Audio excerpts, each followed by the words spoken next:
এই চা একবার বাড়িতে বানিয়ে খান, কোনো দুধ ছাড়াই, মানে গুঁড়ো দুধ, লিকুইড দুধ বা কনডেন্সড মিল্ক, তো অনেক কিছু দুধ পাওয়া যায়, সেই দুধ ছাড়াই আমি চা বানিয়ে দেখাবো। রাধে রাধে বন্ধুরা, সবাইকে স্বাগত জানাই মা ভবানী চ্যানেল থেকে। যে যেখানে থাকো সুস্থ থাকো ভালো থাকো।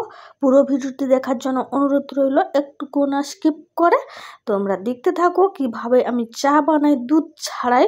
তো প্রথমেই আমি গ্যাসে সসপ্যান বসিয়ে দিয়েছি, তারপরে আমি এখানে 2 কাপ জল দেব, দিয়ে গ্যাসটা ধরিয়ে জলটা ফুটবে একটু, আমি চিনি দিয়ে দেব। আর যারা চিনি খায়নি তো চিনিটা আগে স্কিপ করে দিতে পারো। তারপরে জলটা ফুটবে, আমি এখানে 2 কাপের মাপে আমি একটু চা দিয়ে দিচ্ছি।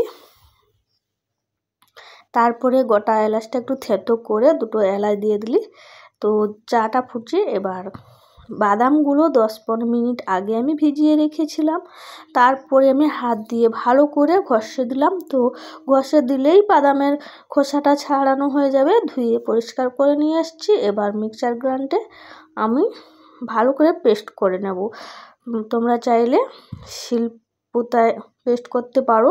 তারপরে আমি একটা ছাঁকনির মধ্যে ঢালছি পুরোটাকে, দিয়ে করে একটা চামচ নিয়ে একটু আস্তে আস্তে চেপে চেপে দিলে সুন্দর, মানে তার গর্তাটা ছাঁকনির মধ্যে থেকে যাবে কি সুন্দর। আর বাদামের যে দুধটা সেটাই বাটির মধ্যে ছেঁকে নিয়েছি। তারপরে চাটা ফুটছে, এই মুহূর্তে আমি বাদামের দুধটা দিয়ে দিলি। তারপরে একটু ফুটিয়ে নিতে হবে।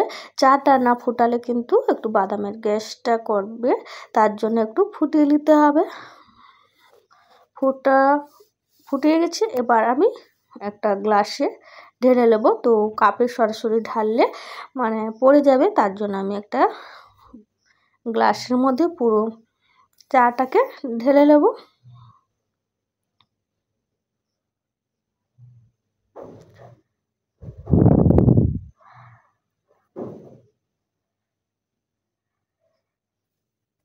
এবার গ্লাসে ঢালা হয়েছে, এবার আমি কাপে নিয়ে নিচ্ছি। তো দেখো তোমরা, তো দুধের যেমন চা হয় তার থেকেও খুব সুন্দর হয়েছে।